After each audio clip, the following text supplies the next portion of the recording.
Welcome everyone to the AI in Shopping panel.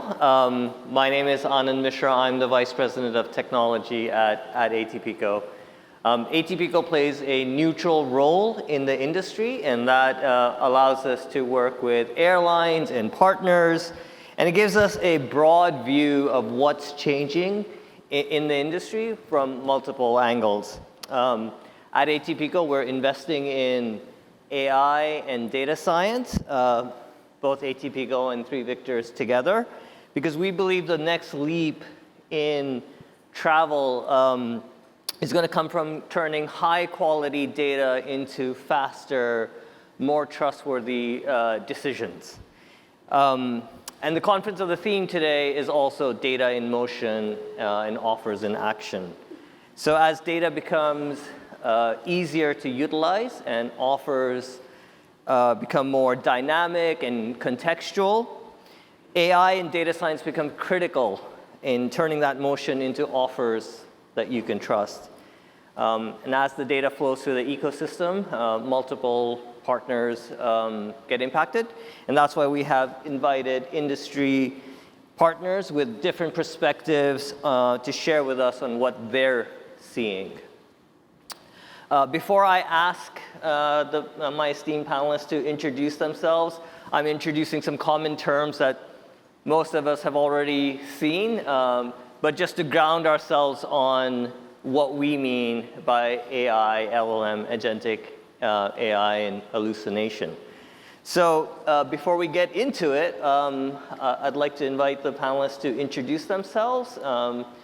Guillaume, if you'd like to get us going. Yeah, thanks, and then Guillaume Dupont, Amazon Web Services. So AWS is the most comprehensive cloud platform. We're very happy to work with a lot of travel and hospitality partners. 21 of the top 30 airlines use AWS, as well as many industry providers like ATPCO, like Skyscanner. Thank you both for your partnership.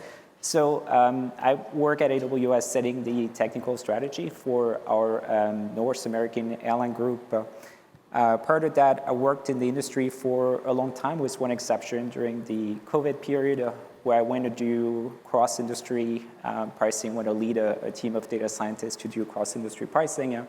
But outside of that, started my career at Amadeus working on revenue management, availability, and dynamic pricing. Pleasure to be here. All right. Hi, my name is Lori Garrow. I am a professor at Georgia Tech here in Atlanta.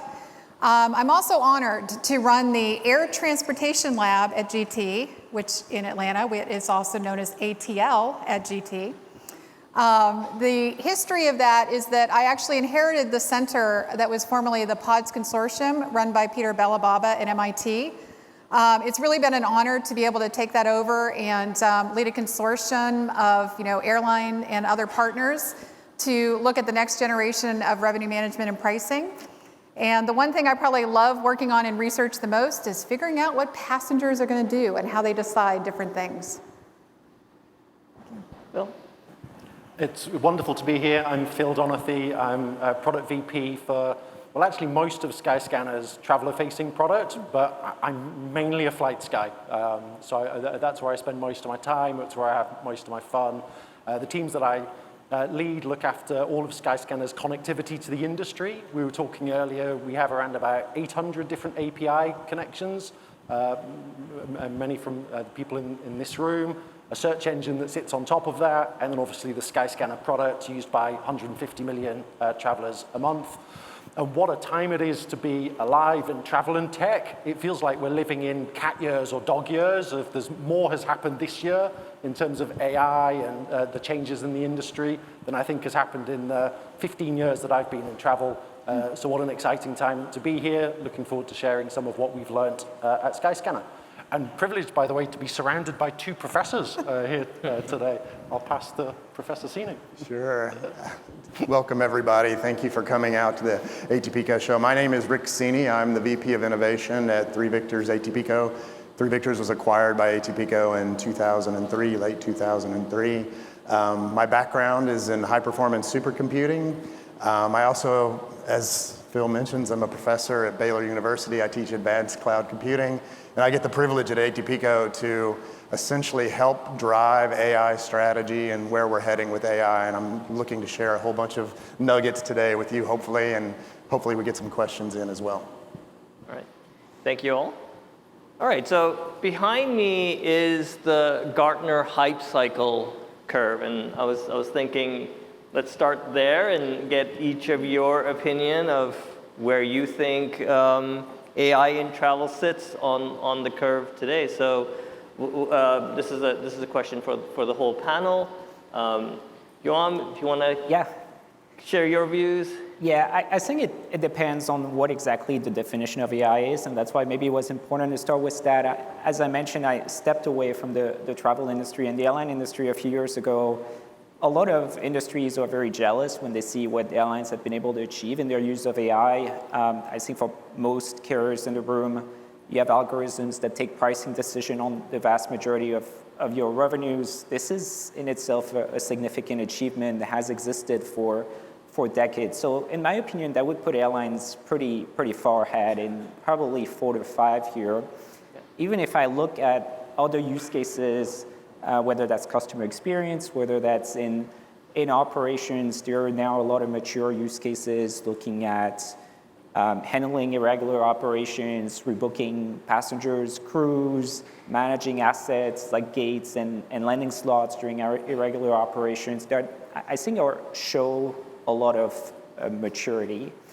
Now, if we go back to agentic specifically, which is where we're all here and discussing, I see some levels of maturity in the way airlines are adopting this technology for customer experience. Where I think there's more debate is how is that agentic technology going to translate into business value and potentially business disruption. And the prime example for this is agentic commerce and agentic shopping. The way I look at it, I don't see clear consensus in the industry. I see a lot of voices for the disillusionment on street here. A lot of people expecting that travel shopping is going to be too complex for agents and customers will not want to adopt this.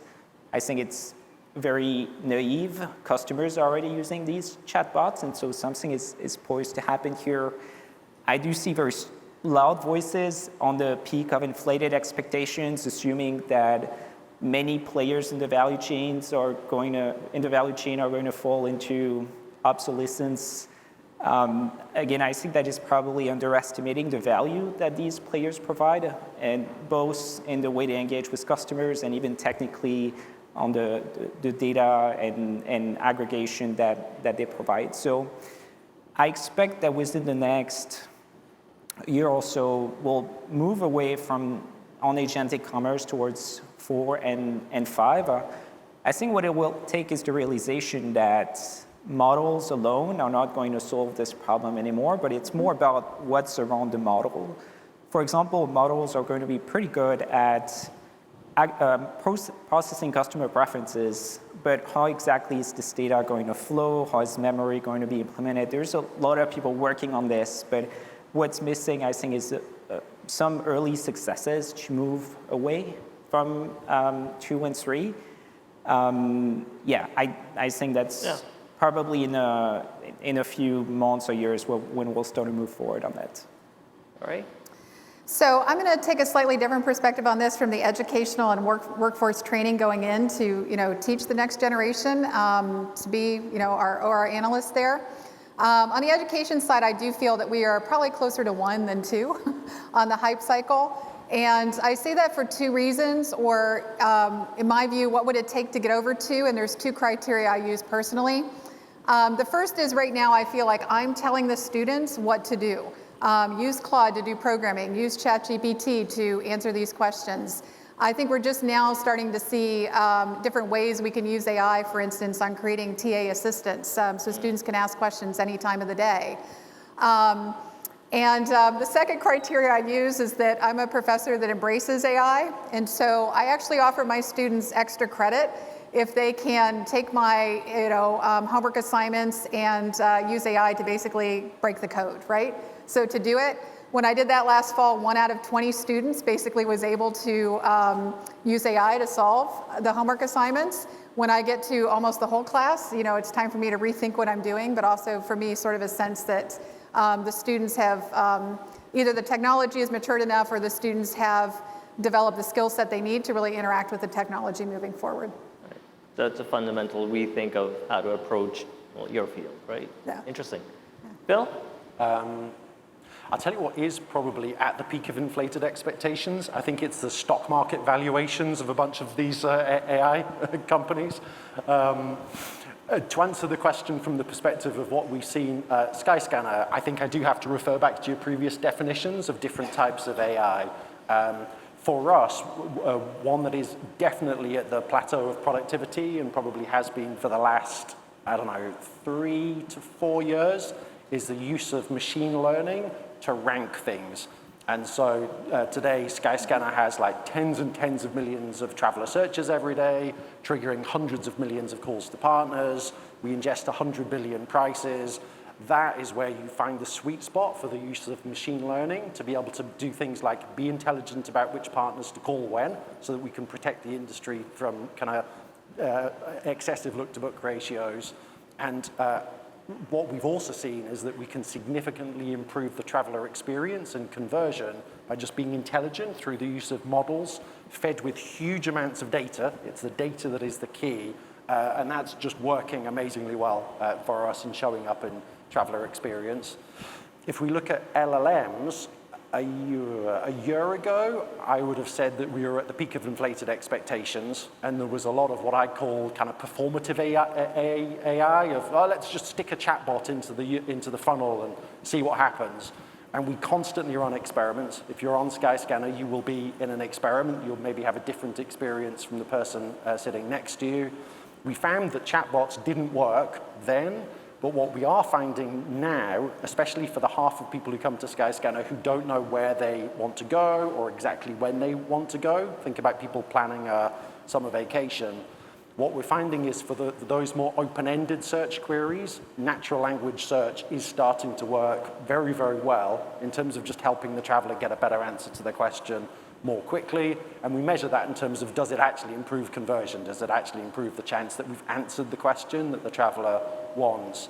There is one interesting thing, though, which is it's not a chatbot experience. People like pictures, and people like prices, and they like that clarity. So we use internally this phrase of generative UI as well, which is, if I've come asking for a skiing holiday, I probably want to see a different set of destinations and pictures and information versus if I've asked for a different type of query. So there's something interesting about getting the user experience right that actually I don't think anybody has cracked yet. So that's maybe where we start to get into that productivity. And then the one that's probably at peak of inflated expectations, at least for us right now, is this idea of agentic booking, and just this idea of saying, let the agent, I'm going to trust the agent with my personal details, I'm going to trust the agent with my payment details, I'm going to trust the agent to make the booking for me. I think the adoption of this will be patchy and it will differ globally. What we're seeing, for example, is that travelers in India, just to pick one massive market, are, I think, if I remember correctly, 6 times more likely to want to trust agentic booking than travelers in the UK or some other Western markets. So that's the one that's at the peak of inflated expectations, but I can see that perhaps rolling out, but in a patchy way over the next 6 to 12 months. Rick? Wow, lots of different things. I think what just shows with the 3 panelists here, esteemed colleagues here, is that AI is chaos. It is absolute chaos.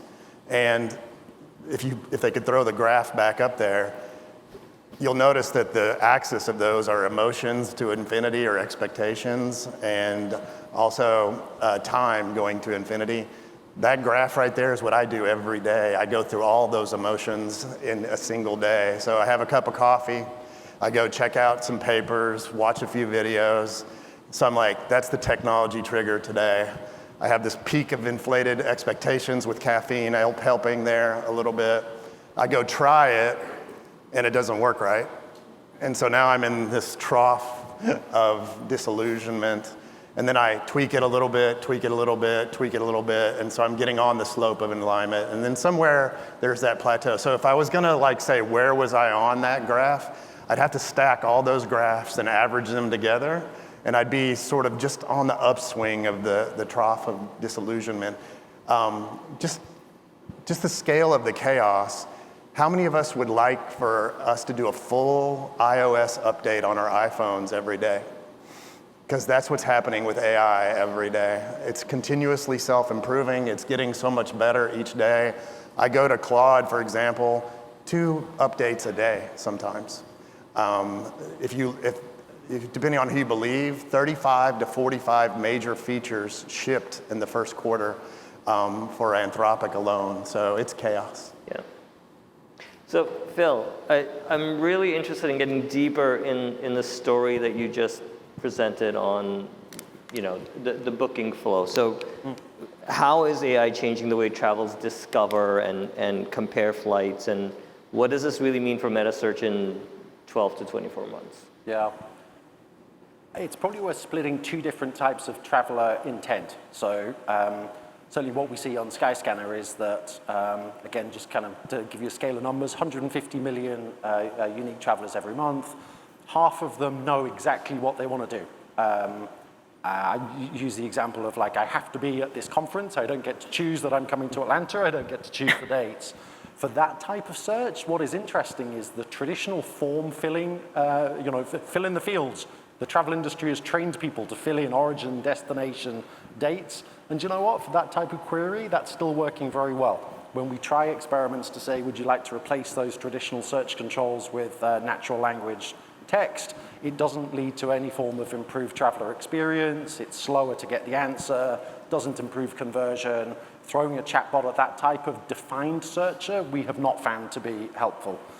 What we are finding helpful, we tried this on our app. It didn't work amazingly well in terms of getting scale. We're testing a bunch of different variants now on mobile web and desktop, working much better, is if a traveler has relatively undefined search intent. If you think about it, I'd like a beach holiday in the Mediterranean sometime in June.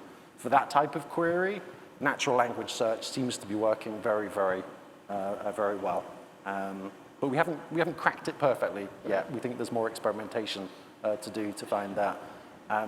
So I expect that as an industry, we will be able to do a better job of just getting travelers answers to their undefined search queries. What will be required for that actually is the industry coming together to provide, all of this sits on data, right? The AI is not magic. The AI will hallucinate stuff as well, by the way, if you don't give it high quality, structured, accurate data. And so the one thing that we do need to figure out over the next 12 to 24 months is how do we have the correct underlying data engine to power these types of experience. Right. So Rick, to you, to that point, if AI is only as good as the data that's driving it, what do you think are the biggest gaps on the data side in the travel industry? Yeah, well, there's so many gaps, so little time. What do you say? I think in the area of the coding part, it's much more advanced in AI than it was maybe 5 or 6 months ago, and we're getting huge benefits out of the coding aspects in all particular areas. You have to, and Phil mentioned this a couple times, I heard him say the word experiment a couple different times. And that experimentation is really important, and having a culture at the company of experimentation. I think when we talk about what a consumer will have, I think that's the biggest change. That before, airlines, all the third parties that service airlines, they all had, they were way smarter than the consumer. They had revenue management techniques. They were trying to extract the most out of them. Now a consumer essentially has as many PhDs in shopping for air travel as they want on their shoulder. And they're going to be wanting to use those to what's the best time to fly? When's the best time to buy my ticket?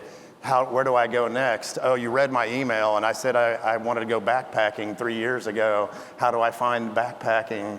All those things we're yet to even see surface yet. And I think when they do start to surface, we have to be ready as an industry to deal with them. And somebody, I think earlier in the show said they had, I think it was Sabre, 1 billion searches a day. I think we estimate somewhere around 5 billion shopping queries. That's a drop in the bucket of what's going to be if everybody has an agent shopping on their behalf. Can I build on that point? There's something really interesting there about the explosion of searches that have not yet led to an explosion in bookings. I think we're seeing easily 20, 40% year-on-year growth in terms of shopping transactions, and bookings are, at an industry level, maybe 5, 6% year-on-year growth globally. There's a look-to-book challenge in there, which is very important from a cost perspective. And it also leads to, honestly, my plea whenever I talk to anybody in airline technology is there is one thing that travelers really hate, and they think that the industry is doing this to them on purpose, which is inaccurate prices. Exactly. People think it's bait and switch pricing. You hear all of these memes about people clearing their cookies and all of this kind of nonsense. As an industry, we have significantly improved the accuracy of prices, but we're going to need to find a way as agent-driven shopping transaction volume continues to increase. We need to find a way to protect the price accuracy and improve the price accuracy for travelers, because that is, I promise you, based on data, the number one thing that leads to a traveler abandoning a booking if they don't have confidence in the accuracy of the price that they're seeing. All right, thank you. Laurie, so forecasting is at the heart of revenue management. How much harder or easier does forecasting get in the world of AI shopping and agent-driven demand? Yeah, so I think one of the things that I'm most excited about is, hearing the panelists here, and then also this morning in terms of we were seeing agentic AI being used more on the operations side. I get more excited when I go to the primary customer intent side, right? If you think about what we do for segmentation right now, we really only have trip characteristics at the time of booking, right? Sort of after the searches happen that we can use for forecasting out demand. So I know you're more likely leisure if you book in a party of 2 or more, if you're staying a Saturday night stay, if you have a certain length of stay. But wow, how much more exciting would it be if we really understood that destination choice? I want to go to a ski destination is where we should be defining our revenue management, right? If you think about where we need to push things, I think there's been a lot of discussion on, do we bring in one airport or multi-airport? Do we bring in multiple search days, right? A lot of those assumptions we don't currently have in revenue management. And this, to me, would suggest that we can do different forecasting or customization based on that primary intent. So for me, it's a tough problem, but I think that it holds a lot of potential for us to do better segmentation as well as formally customization of pricing or price discounts in the future. Yeah, so cloud was the headline for, multiple decades now, and AI is the current headline.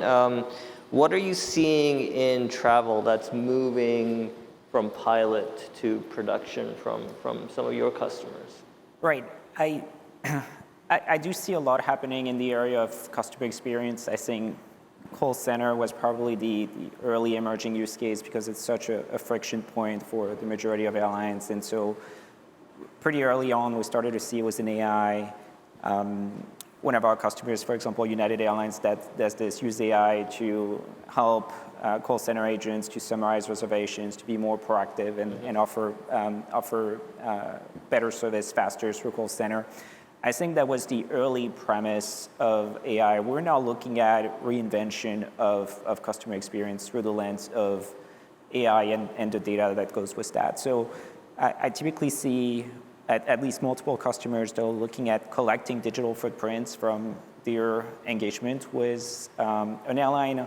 That can be the way you use the app, looking at what you've tried to do in terms of digital interaction. It can be looking at things like chat and call transcripts to really go in depth to what this customer has been trying to achieve, and then take proactive steps to remove this friction. For example, did this customer try to change flights but fail? Those things happen every day within airlines today. How can an airline proactively respond to this either through the digital experience or even through the physical experience to remediate those things. Look at technologies like geofencing to see where are you in the airport and facilitating on the day of travel, the journey to the gate, and so on. So these are really prime use cases that I see going into production. I did cover some in my when we went over the hype cycle, but really there's at least certain domains that I think are highly mature or getting more and more mature in operations, in IROPS. So, and maybe broadly speaking, I think the way software is being produced is being reinvented as we speak. And maybe one of the most fundamental aspects of AI is just going to be enabling the speed of development and iteration, which in turn unlocks innovations across the board. I think that's what we're looking at. All right, so let's broaden that question. So this is for the whole panel. What do you predict will be structurally different because of AI in travel in, I don't even know how many months to give you guys, 12 to 24 months, a year or two for length. What would be structurally different, do you think? So you gave us a clue, Graham, thank you for that. But I'll start with Rick. Yeah, I think if you get a couple, so if we stay outside of robotics, which is coming, I think it's a little bit between 3 and 5 years before we see a bunch of robots running around. At least I have one in my neighborhood that keeps door dashing to my neighbor. I'm not sure why. But I think structurally, what you'll find is the human interface to a computer will move more to natural language. So essentially, the keyboard and mouse, and by the way, the mouse was a great invention in the early 90s. But I think that you'll see that structural change dramatically change from a consumer side. I think you'll see the enterprise actually slowly adopt agentic methods of responding to these things in a much slower fashion than consumers. Because I think the consumer side, there's such a low bar to fixing consumers. If you've ever used Alexa or Siri, the bar is about as low as you can possibly be on the totem pole. And so just having ChatGPT is like having a miracle worker, right? When it first came out 2.5, 3 years ago. And I think it's gonna be slow to adopt because it's so chaotic. It's gonna be hard for people to, within their organizations, change to a cycle of experimentation, dealing with chaos. What happens, 3 versions down the road when a new version comes out? How do I upgrade? Am I stuck in this model from 2025, 2026, 2027? Can I upgrade? I think those are all difficult questions that we certainly don't know the answer to quite yet. So I think that's kind of the future I'm seeing. All right, interesting. Phil? Yeah, I agree. I think there's two big things that will change. So one is on the consumer side, and we're all travelers. And it's funny, actually, whenever you take a trip, we're all unique human beings. We have unique needs. And it's very difficult today to express those needs, like the true intent of your travel. It's very difficult to express that in any way that people search for travel today. I do see a step change in that. I see that people will much more be interacting through voice, through text, through typing, and they're going to expect much richer, much more personalized, much more contextually relevant responses to their searches. So I can definitely see that coming. The human-computer interface will change. What is interesting is the dynamics of the industry might also change in terms of where are people expressing those questions, right? Are they going to be doing it through Google with Gemini? Is ChatGPT going to become a truly, giant consumer brand, like a new gatekeeper at the top of the funnel for the industry? What are we going to see? What will change there? The other thing that will change, I hope, is somebody mentioned it on a panel earlier, and it really resonated. This idea that as an industry, we're very, very inefficient, right? People talk about, millions or billions of shopping queries. Let me tell you, most of that work, that great compute that has been produced to produce a shopping result, isn't seen by a traveler because it's sitting on page 3 of the search results, and people don't get to page 3 of the search results. I'll give you one stat, which is 70+% of all of the searches that happen on Skyscanner, just one data point, the traveler chooses to redirect from one of the top 3 itineraries. Now, partly, I'll claim that that's because we've done a good job of ranking them, because they're ranked by best, not cheapest. But also, people just don't have the patience to click to the second page.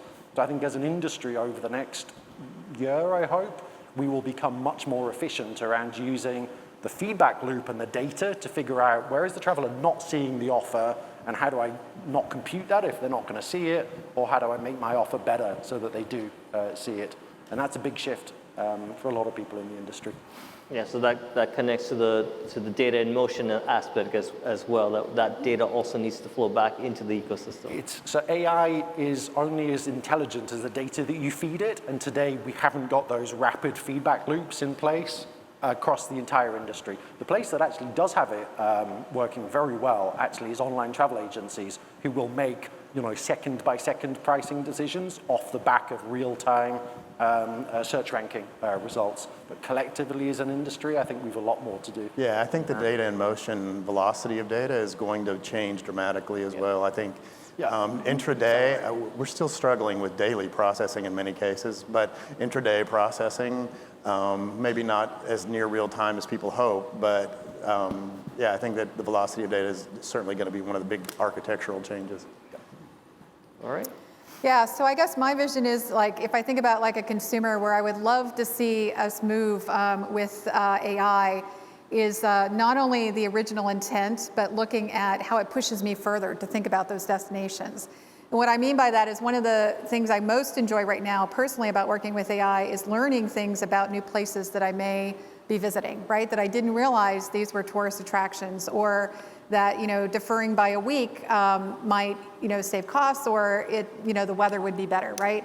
So thinking not only about a comprehensive travel experience as the flight, going to the airport, et cetera, but really the package of destination, either be it the hotel, the tourist applications. Because, for example, when I've worked with cities in the past, it's amazing, as tourists in Atlanta, most tourists go to one of 10 destinations. So just thinking about how to harness that data to really pull together a full trip experience. Well, again, we're probably not there yet. I do hope it's something that we think about moving forward. Yeah, generally aligned with what's been said. I think to extend a bit on what Phil was mentioning, I do think we'll see pretty significant changes in business process as a result of what AI is bringing. Mm-hmm. The parallel that I'd like to take is just what happened, how basic economy emerged in the industry 5 to 10 years ago. Of course, many reasons for that to happen, but one of which was the proliferation of the managed search channel. I fully expect that similar things are going to happen. I'm not sure exactly what it's going to be, whether that's flexibility rules or too many pending offers and unticketed PNRs that really require a positioning from a business perspective from airlines. So I expect we'll see that. I think we'll see initial agentic use cases becoming real within the time frame that you mentioned. I think that was 1 to 2 years. The one that's really, in my opinion, prime for I don't know if I would call it a disruption, but it's corporate travel. I have an agent that runs on my laptop, that looks at my calendar, that proactively sends me notes and preparations for meetings and helps with data entry. I don't see why within the very near future, when I get a workshop invitation in a city, this agent is not able to proactively at least send me offers that meet my need, knowing that my corporate portal understands my loyalty programs, preferences, policies, et cetera.